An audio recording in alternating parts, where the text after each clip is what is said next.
are some of the greatest military leaders of our time. General George Patton and General Colin Powell come to mind for me. I'm going to use their thinking today in part 2 of this series to explain why service members and veterans are experienced leading through crisis. My name is Kathy Lowry Gallowitz, a career Air Force veteran.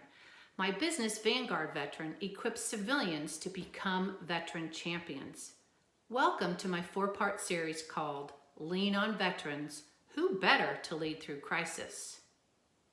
Who better to help your team navigate the war on Corona?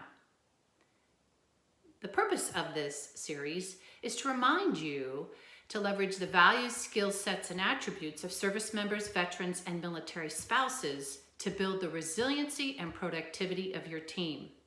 Not just your work team, but your team in your school, community, and even at your place of worship. There are 2 attributes in particular that are unique to military members that makes them especially qualified to lead through crisis. The first is, you know what, we are used to being surrounded by uncertainty and the unknown. By necessity, we have to be comfortable with it, be it due to frequent relocations, deployments, or combat tours. This is how General Patton explains it. Quote, "Any great military operations takes careful planning and thinking, but between the plan and the operation, there's always an unknown. That unknown spells defeat or victory, success or failure," unquote. We are trained to overcome the unknown in war and back home. The second attribute comes from Sullivan, the Scary Times Manual. One of his 10 tips to navigate scary times is to forget about the future, focus on today. I can't tell you how many times during my nearly 30-year Air Force career that I heard and believed, do the very best job you can today and let your performance speak for itself. Colin Powell explains why this is important.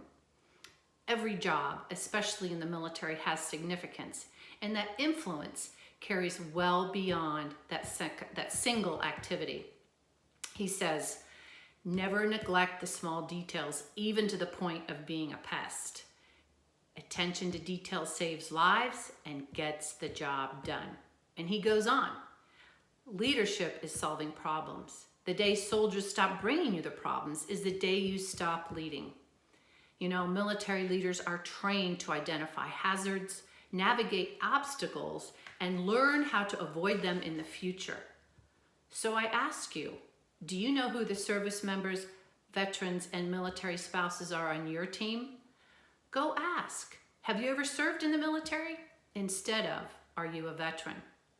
We all win when we leverage the values, skill sets, and attributes of service members, veterans, and military spouses. Next time, we're going to talk about how military service hones the skills we need right now. Until then, go out and find your veterans and be well. Thank you.